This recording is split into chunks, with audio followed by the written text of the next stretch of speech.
कार्यक्रम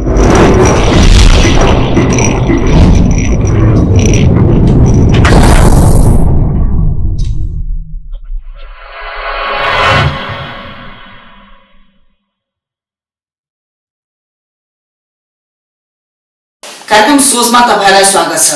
हामीले यस कार्यक्रममा विभिन्न व्यक्तिहरूलाई आमन्त्रण गरी त्यसमा भइरहेको गतिविधिको बारेमा कुराकानी गर्ने गर्दछौँ। आजको हाम्रो बसाइमा हुनुहुन्छ पेशागत हिसाबले कानुन व्यवसायिक साथै राजनीतिक कर्मी त्रिलोक बहादुर चन्द। म उहाँलाई स्वागत गर्न चाहन्छु। स्वागत छ। अहिले जताततै कोरोनाको प्रहर बढिरहेको छ। यस्तो अवस्थामा तपाईले आफ्नो दिनचर्या कसरी बिताउनु भइरहेको छ, अर्थात् के काममा बिजी हुनुहुन्छ? सर्वप्रथम यो युट्युब च्यानलमा बोलाउनु धन्यवाद दिन चाहन्छु। यो वर्तमान अवस्थामा कोरोना नेपालमा मात्र नभएर विश्वभरिको एउटा यो महामारी रोग छ। यो आफैमा यो रोग हो कि होइन भन्ने दुविधा बीच विश्वमा रहेका प्राणीहरू आपसमा बाजिरहेका छन् र मलाई जहाँसम्म लाग्छ यो कोरोना नेपालको परिप्रेक्ष्यमा छ कि छैन भन्ने अझै मानिसहरूमा दुविधा भइरहेको छ र यो दुविधा हटाउनको लागि वर्तमान सरकारले कुनै पनि उल्लेखनीय कार्य गर्न सकेको छैन र यसमा ग्रामीण भेग भन्दा पनि सहरिया भन्नेहरू आपसमा लडेर यसको नाममा भ्रमलुट मचाइरहेका छन्, जसले गर्दा सामान्य नागरिकहरूलाई जीविकोपार्जन गर्न पनि गाह्रो भइरहेको अवस्थामा हामी कानुन व्यवसायीहरूलाई पनि आफ्नो पेशागत रूपमा जीविकोपार्जन गाह्रो भइरहेको अवस्था छ र यसको निराकरणको लागि वर्तमान सरकारले कुनै त्यस्तो योगदान अनुदान गर्न सकिरहेको छैन। हामी स्वस्थ जीवनको शुभकामना गर्छौँ र स्वस्थ जीवनको लागि अरू विगतमा भएका सरकारहरूलाई यिनीहरूले प्रतिगामी संज्ञा दिए र अहिले आएर अग्रगामी हुँ भन्नेहरू नै आफू परम सुख आरुच्युत भन्छ, त्यसलाई आरुच्युत भइसके, स्वर्गलोक यिनीहरूले देखिसके, स्वर्गलोक भन्दा माथि मह लाग्दिएको हुन्छ, त्यो लोकमा पुग्नको लागि यिनीहरू पाइला टेकिराखेका छन् र जसले गर्दा निमुखा जनताहरूले दाल भात भन्छ नि घाँस बास कपासको व्यवस्था छैन र स्वास्थ्यको त कहाँ स्वास्थ्यको त यिनीहरूको धेरै दूर छ। पञ्चायतकालमा बाँड्ने जीवन जल सिटामोलहरू अहिले हामीले किन्नुपर्ने अवस्था छ। यिनीहरूले परिवार नियोजनका साधनहरू समेत बिक्री गरेर खाइरहेका अवस्था छन्। अनुदानमा आएका चामलहरू बिक्री गरिरहेका छन्, अनुदानमा आएका स्वास्थ्य सामग्रीहरू बिक्री गरिरहेका छन्। यिनीहरू चरम लुट भ्रमलुट के चोर डाका लुटेराहरूले लुट्या जस्तै दिउँसै लुटिरहेको अवस्था छ र स्वास्थ्यको क्षेत्रमा कुनै उल्लेखनीय कार्य गर्न सकेको छैन।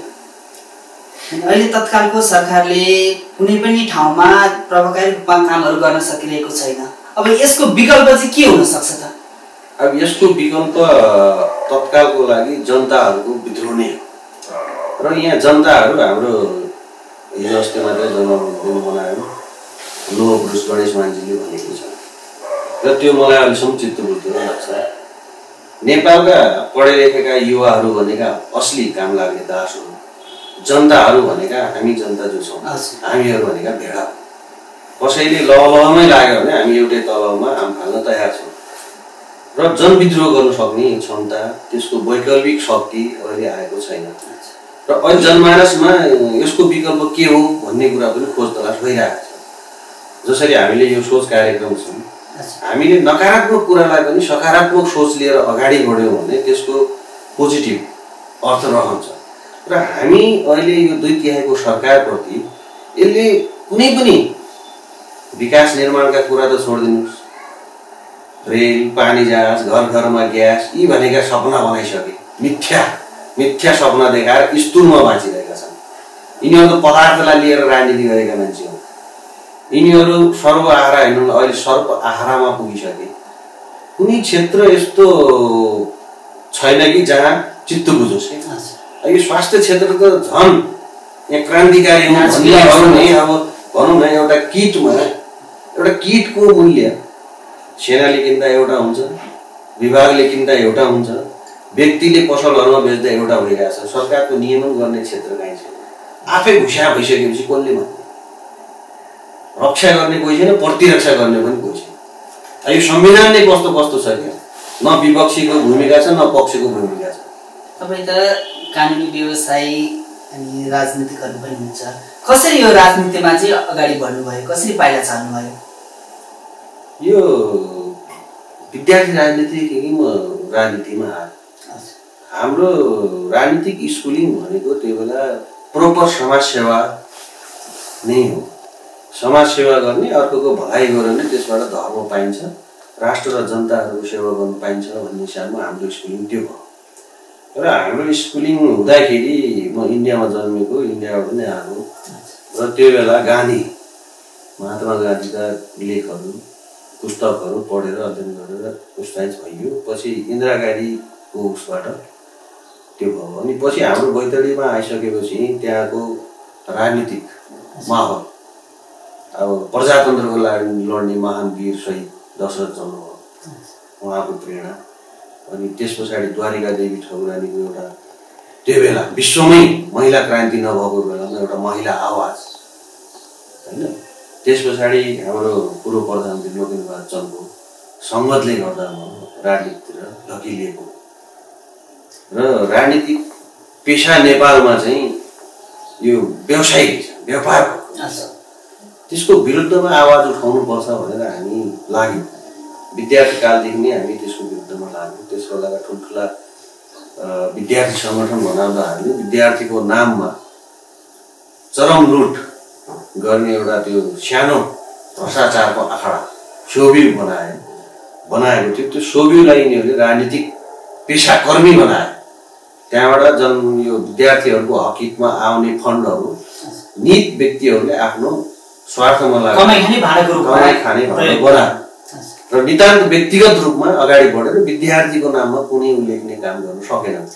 र अहिले तीमध्येका कतिपय क्रान्तिकारी हौँ भन्ने नेताहरू, विद्यार्थी नेता तत्कालीन साथीहरू अहिले बहालवाला मन्त्री पनि भए, तर उनीहरूले कुनै पनि एउटा विश्वविद्यालय त धेरै टाढाको कुरा हो। राजा रजौटाहरूका पालामा जुन सामन्ती शोषक भनिया छन् नि, तिनीहरूको पालाका कुनै पनि स्कुलहरू अहिले भव्य र सभ्य भएका छैन। तिनीहरूको नाम मेट्ने, त्यो नाम मेटेर आफ्नो बुवा बाजेको नाम राख्ने, या कुनै यो जनयुद्ध भन्छ नि, धनयुद्ध, त्यसमा मरेका मारिएका यिनीहरूले जानी मारिएका व्यक्तिहरूको नाममा प्रयोग गरिरहेछन्।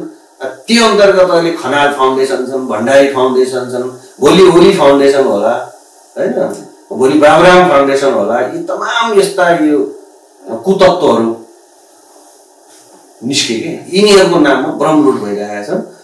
र म तिनीहरूको विरुद्ध के वैकल्पिक शक्ति निस्किनु पर्छ भनेर हामी केही साथीहरू जुर्मुराएको अवस्था छ। र यसरी हामी विगतको अध्ययन गर्दै राजनीतिमा परेका छौँ। कुन पार्टीमा आबद्ध भएर चाहिँ राजनीति थाल्नुभयो? म व्यक्तिगत रूपमा र सामाजिक रूपमा प्रजातान्त्रिक मान्छे। हामी कुनै साम्यवादमा विश्वास गर्ने मान्छे होइन। साम्यवाद भनेको चरम निरङ्कुशता।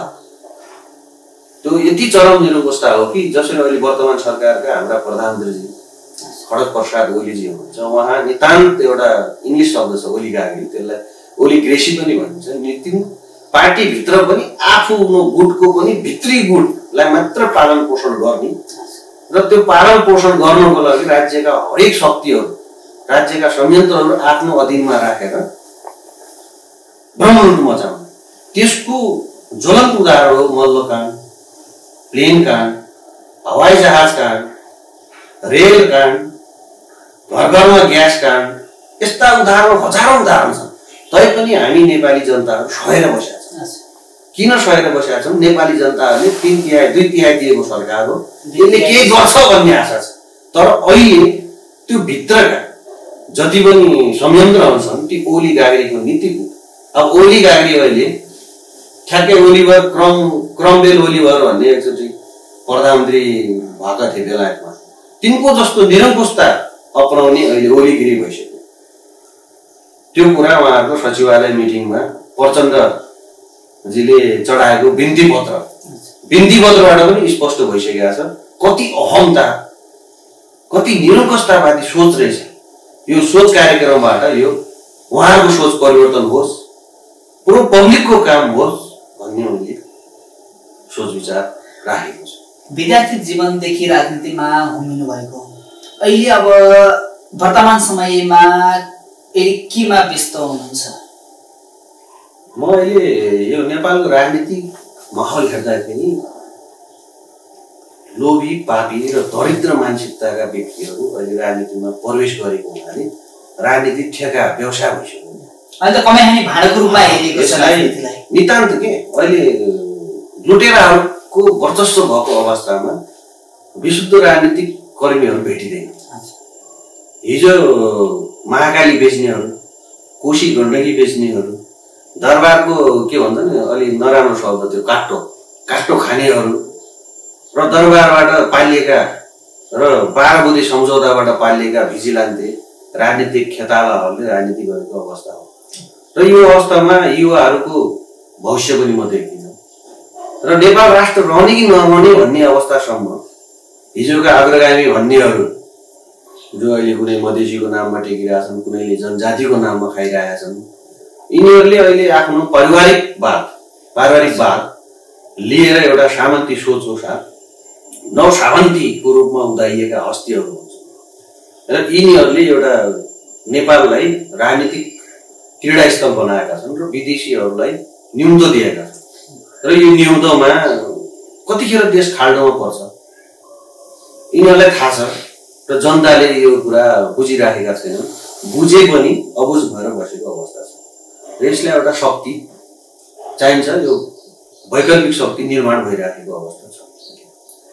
एउटा यो हामीले धेरै सुनेको कुराहरू जो सत्तामा हुन्छ अनि जो सत्ताभन्दा बाहिर हुन्छ, सत्तामा हुनेलाई चाहिँ सत्ताभन्दा बाहिर हुनेले विभिन्न आरोपहरू लगाइरहेको हुन्छन्। फेरि अब सत्तामा फेरि त्यही मान्छे अब त्यही पार्टी सत्तामा पुग्यो भने पछि सत्ताबाट हटेको पार्टीले फेरि त्यही सत्ता पुगेको मान्छेलाई आरोप लगाउने भन्ने चलन छ। यो खासमा के हो? कामै नगरेर त्यस्तो भनिरहेको हो कि अब आफू जाँदाखेरि राम्रो, आफू बाहिर आउँदाखेरि नराम्रो भन्ने हल्लाहरू चलिरहन्छ नि? यो स्वाभाविक रूपमा चलिरहने प्रक्रिया छ। यो प्रक्रिया कसरी चलिरहेछ भन्नु तपाईँ यो विचार गर्नुहोस्। हामी नजन्मिँदैखेरिको पञ्चायतभित्र पनि सुधारिएको पञ्चायत र नसुधारिएका पञ्चायतहरू पञ्चेहरूको त्यसरी छुट्टिया। ती पञ्चेहरूमध्ये कोही बहुदलमा आएर बहुदललाई परिवर्तन साथ स्वीकारेर अहिलेसम्म गणतन्त्रमा पनि सर्वव्यापी भए र त्यस्तै प्रकृतिका मान्छेहरू बहुदलका अहिले बहुदलको नाम हटाएर लोकतन्त्र भन्छन् नि, गणतन्त्र। त्यो गणतन्त्रमा पनि ती व्यक्तिहरू पक्ष विपक्षको कुरै छैन। जो पक्षमा छन् त्यही व्यक्तिहरू छन्, जो विपक्षमा छन् त्यही व्यक्ति छन्। नयाँ 2-4 जना कठपुतली आए हामी हौँ हामी गर्छौँ भन्ने नयाँ सोचका थिए नि जो त्यो भित्र तिनीहरू आए पनि त्यो पुरानो दलदलमा फसे क्या। त्यो दलदलमा फसेका अहिले युवा नेताहरू छन् नि, मन्त्री भएका छन् नि, तिनीहरू त्यो माथि चपेटामा परे त्यो दलदलमा फसिसकेपछि मलको नाममा पनि लुट गरिरहेका छन्, प्लेन काण्डकोमा पनि लुट गरिरहेका छन्, पर्यटकको नाममा पनि लुट गरिरहेका छन्, हरेक ठाउँमा लुट, स्वास्थ्य क्षेत्रमा लुट गरिरहेका छन्, शिक्षा क्षेत्रमा लुट गरिरहेका छन्। भएको त्रिभुवन विश्वविद्यालयलाई बचाउन सकेका छैन, एउटा कलेज खोलेकोलाई विश्वविद्यालय बनाइदिइरहेका छन्। किन? अनुदान पाउने भयो नि त। लुट ब्रह्म लुटको लागि यिनीहरू एकजुट भएका छन्। बाउले छोरालाई जस्तो शिक्षा दियो नि त्यो छोराले त्यही शिक्षा पाउने हो। त्यो शिक्षा निरन्तर भइराखेको हुनाले विस्फोट हुन सक्दैन। विस्फोट हुन खोज्यो तर ती माथिका बुढ्छ विरुद्धहरूले त्यो दबाएपछि उनीहरू पनि के भयो, गोलमेल भयो। गोलमेल भएपछि त्यो पानीमा के केमिकल मिलाएर पानी बनाउँछ नि, त्यस्तै अवस्थामा यिनीहरू छन्। त्यही भएर यो अगाडि बढ्न सकिरहेको छैन। अहिले नयाँ पार्टी खोल्दै हुन्छ, नयाँ पार्टी राप्रपा क्रान्तिकारी भनेर खोल्ने तयारी। खास यो पार्टीको मुख्य उद्देश्य भनेको पनि सरस्वती हेर्दा राजावादी नै देखिन्छ के कस्तो हो? हाम्रो स्कुलिङ विगतमा स्कुलिङ भन्दा पनि हाम्रो नेपालको सामाजिक, राजनीतिक, आर्थिक र भौगोलिक हिसाबमा पनि देशमा एउटा बलियो संस्था चाहिन्छ। त्यो कुरा अहिलेको यी गणतन्त्रका खलनायकहरू छन् नि, बाबुराम प्रचण्डहरू, केपी झलनाथहरू, माधव नेपाल, शेरबहादुर देउपादेखि रामचन्द्र पौडेलदेखि कोइराला फ्यामिलीहरू छन्। यिनीहरू राजनीतिक रूपमा यिनीहरूलाई म खलनायक भन्छु। म किन खलनायक भन्छु भने 2047 सालको संविधान विश्वको उत्कृष्ट संविधान भनेर यिनीहरूले कुना काप्चा, नेपालको कुना काप्चा मात्रै होइन विश्वको हरेक कन्ट्रीमा गएर यिनीहरूले ठुल्ठुला भाषण गर्छ र त्यो 2047 को संविधान जलाउने पनि प्रथम व्यक्ति यिनीहरू नै थिए। 2047 को संविधान राजाले जलाएको होइन। 2047 को संविधानलाई प्रयोग गरेर राजाले यिनीहरू भनेका तत्कालीन माओवादी जसले घरमा गएर मान्छे मारिरहेको थियो तिनीहरूलाई सेफ ल्यान्डिङ गर्नको लागि तत्कालीन दल कांग्रेस एमाले लगायतका इरापर्पा सापर्पा सद्भावना लगायतका मधेसीहरूका टाउकेहरू समेतलाई मिलाएर त्यो बेलाको जनादेश बमोजिम संविधानमा नभएको व्यवस्था यिनीहरूले प्रयोग गर्नु लगाएर के गरे? संविधान बिउजाए। संविधान बिउजाएपछि यिनीहरू सत्तामा आए।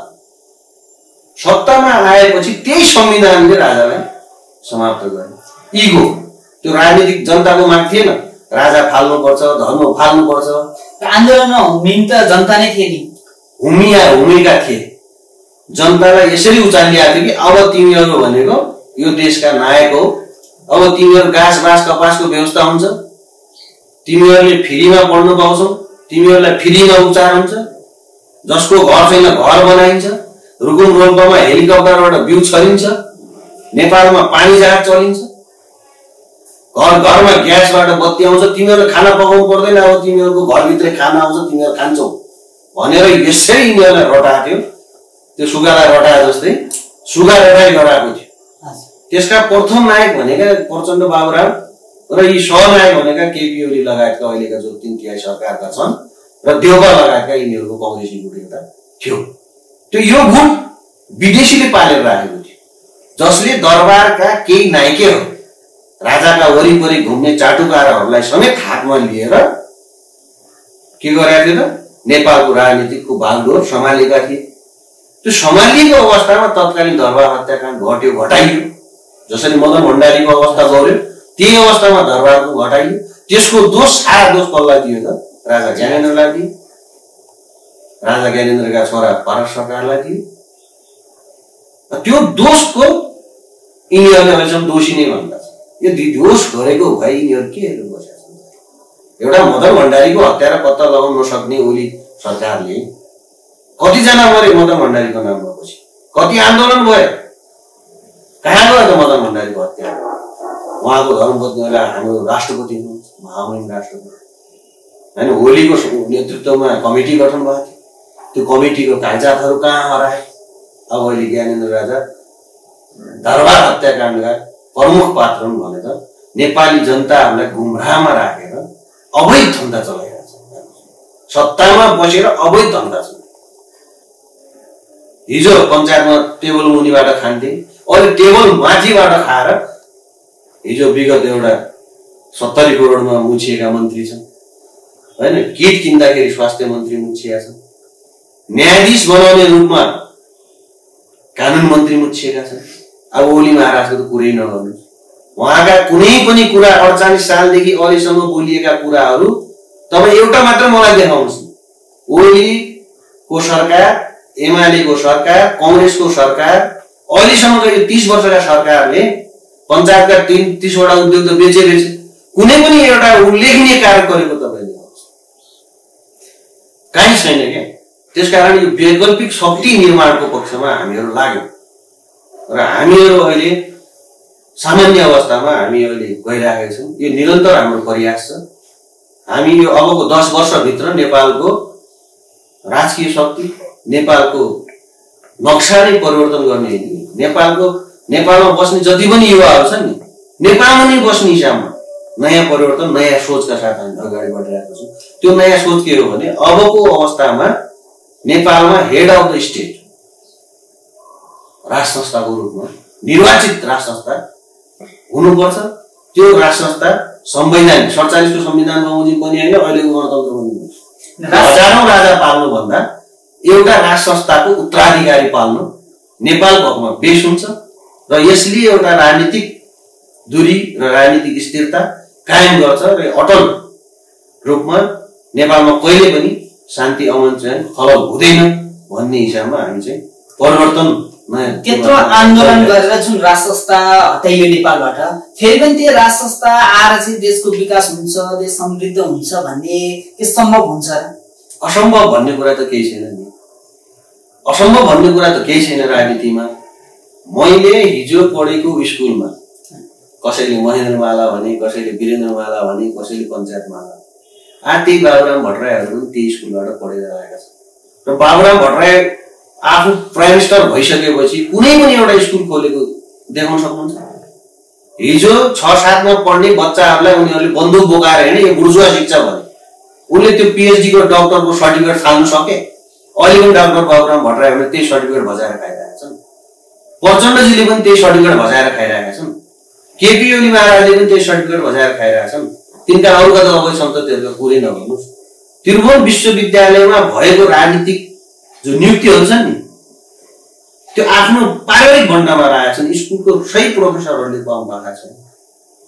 तर राजाको पालामा राजाको एकजना ज्वाइँ पर्नेलाई ऊ एटोमेटिकै त्यहाँको प्रमुख व्यक्ति हुनु पर्ने अवस्थामा राजाले तिमी नबस अर्कोलाई नियुक्ति गर्नुपर्छ। थर्ड पर्सनलाई ल्याएर नियुक्ति गरेका छन्।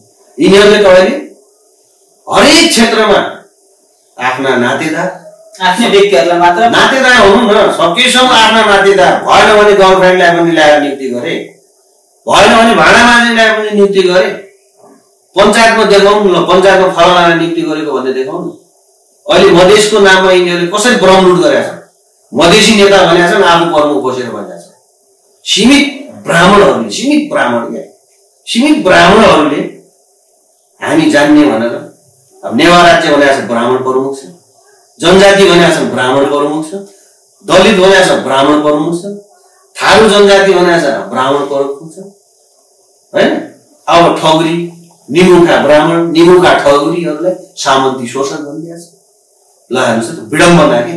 अहिलेको 21औं शताब्दीमा जातीय सोच उत्पन्न गरेर संविधानमै जातीय सोच लेखिदिएको छ।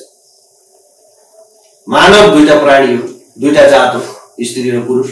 तर अहिले संविधानमा त दलित त मधेसी त थारू ल छुट्याएको छैन।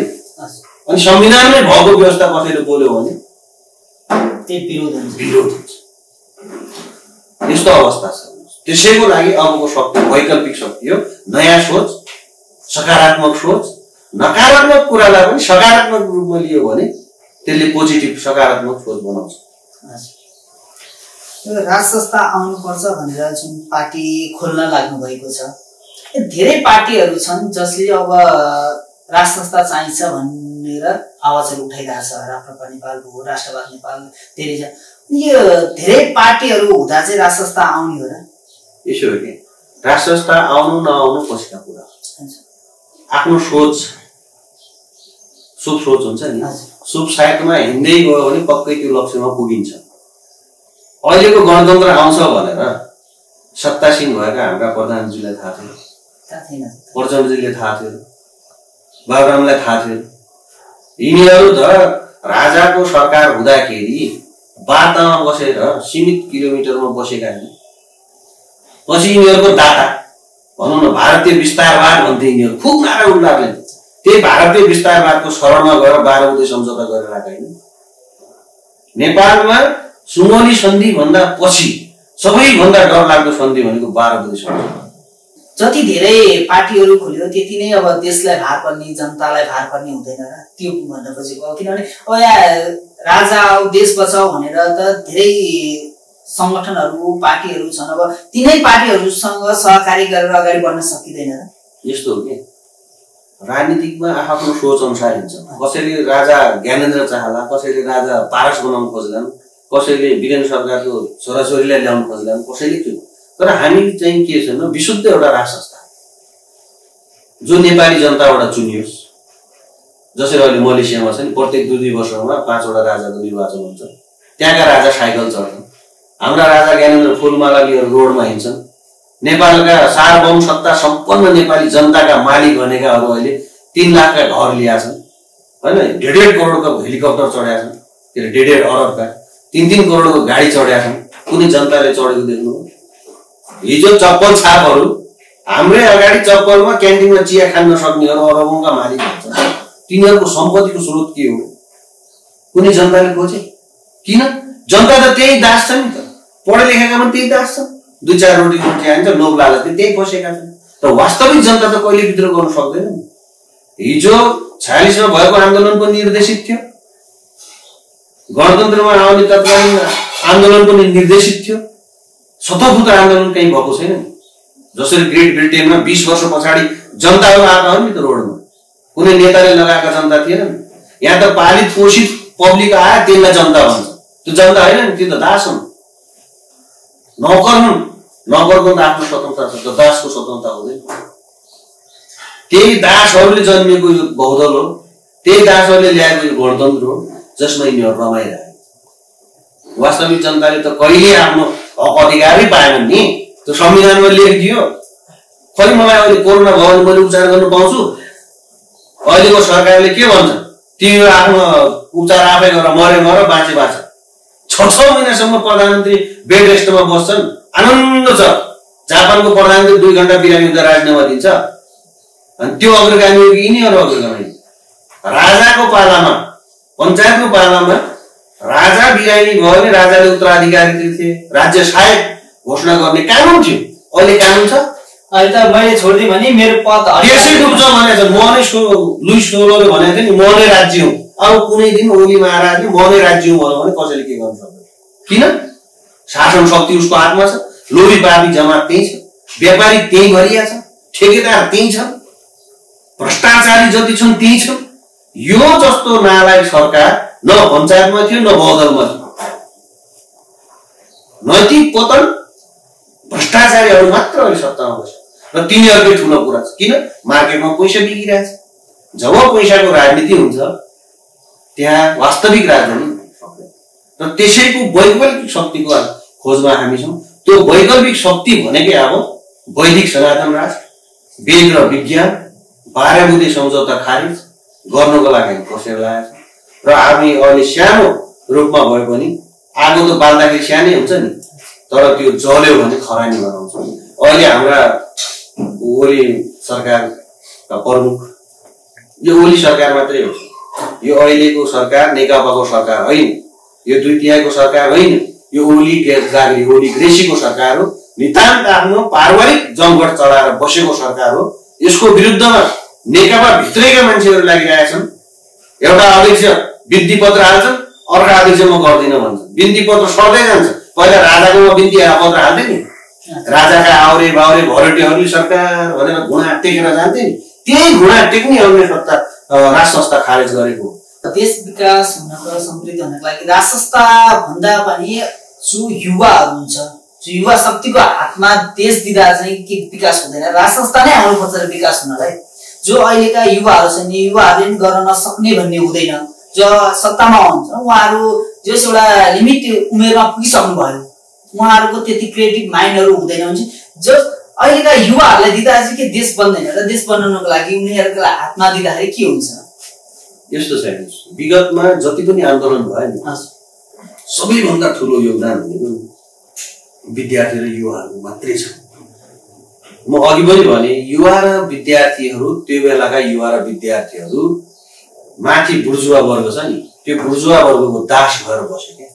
नौकर मात्रै भइदिएको भए उनीहरूको सोच परिवर्तन हुन्थ्यो, विद्रोह गर्न सक्थे। हामी पनि त हिजो रापरकोमा 30औं वर्ष गएर विद्रोह गरेको हो नि। पञ्चहरूले अलिकति तिमीहरू ठुलो छाती लिएर हिँड, तिमीहरू भाइ भतिजाको बातको पछाडि नहिँड, अहिले तिमीहरू भनेको यो देशका, तपाईहरुले यो देश यहाँसम्म पुर्याएको तपाईहरुको अनुभव छ, हरेक क्षेत्रको अनुभव भएको एकदम बुढा बुजुर्ग पाखाहरू थिए, सबै कुरा बुझेका। तर घेराभित्र बसेको हुनाले रापरपाको हालत आज के हो? खोज्नुपर्छ रापरपा यत्रो टर्च बालेर कहाँ छ है भन्नुपर्छ। चाहे त्यो पशुपति शमशेरको क्षेत्रमा होस्, चाहे हाम्रै लोकेन्द्र बाबाको क्षेत्रमा होस्, हैन? अब हुँदा हुँदा हाम्रो हस्ती भनौँ न, पञ्चायतको हस्ती सूर्यबहादुर थापाको क्षेत्रमा अहिले खोज्नुपर्छ। स्वयं उहाँको छोरो नसकेर, हलो बोक्नु नसकेर रुखको ओतमा लागेको छ। यस्तो अवस्थामा पुगिसकेको रापरकोमा नयाँ सोचका साथ हामी बस्न सकेनौँ। हाम्रो सोच त्यहाँ परिवर्तन गर्न सकेनौँ। न हाम्रो कुरा मानि, न के कोठे बैठे। अहिले हेर्नुहोस् न, रमिता राप्रपाको 3 जना अध्यक्ष छ लाजमा, नेकपाका 2 टा अध्यक्ष छ हैन, देउबाजीको अध्यक्षतामा कांग्रेस चलेको छ। कस्तो एउटा डेमोक्रेटिक पार्टी, सबैलाई आफूले चाहिँ ठुलो पद चाहियो जसरी आफ्ना वरिपरिकालाई राख्ने, चारचौकाले काम गर्ने, दबाउने भन्ने सङ्घ संगठनको मतलब छैन, राज्यको मतलब छैन, राष्ट्रका अङ्गहरू कहाँ कहाँ पुगे त्यसको मतलब छैन। आफूले पद चाहियो। पुलिसभित्र फलाना कांग्रेसको पुलिस, एमालेको पुलिस, माओवादीको पुलिस, फलानाको पुलिस ल। सेनाभित्र त्यही छ।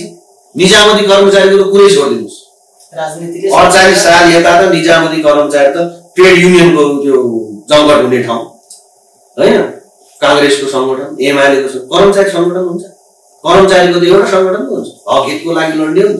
कांग्रेस भित्रको लडाइँ छ, एमाले भित्रको लडाइँ छ, वामपन्थी भित्रको लडाइँ छ, अब मधेस भित्रको लडाइँ, अब हुँदा हुँदा दलितलाई पनि लडाइँ लगाइदियो, जनजातिको पनि लडाइँ। कुनै क्षेत्र त्यस्तो छैन कि समग्र एउटा उद्देश्य साथ अगाडि बढेको कुनै